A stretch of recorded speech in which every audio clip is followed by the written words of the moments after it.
ndabva masvingo mutauni ndapinda nechiroti chepakati chiyano ndashava mari yekukwira kono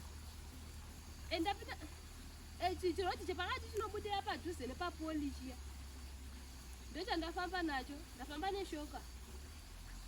ndosvika ndikabudira paponi ndofamba kuenda padhimini paya then ndotenda nechiroti chinoenda pa handiti kuku hello mukundiwa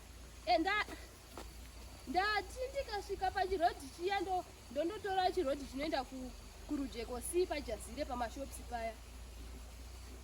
pajazire pamashopsi ndati ndopandiri kufambira handi zvamaitaura zvuro zviya pajazire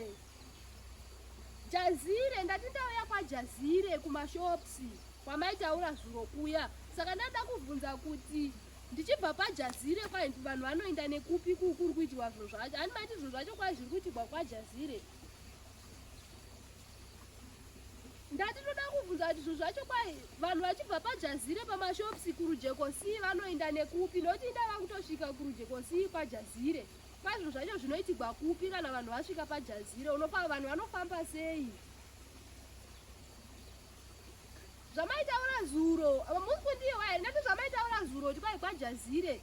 ndachida kubvunza kuti ini ndava kutosvika pajazire vanhu vanofamba sei kubva pajazire kuinda kwacho kwazviri kuitiwa izvozvo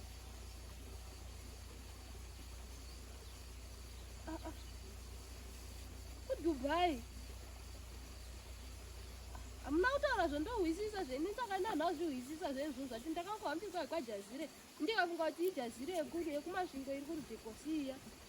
dai mukamotaura zvekudubai ini handichazvisika kamwe ndati ndite sei noti ndadouya ndasina kana mari yebhazi nichifunga ndizodzokera ndaane mari yangu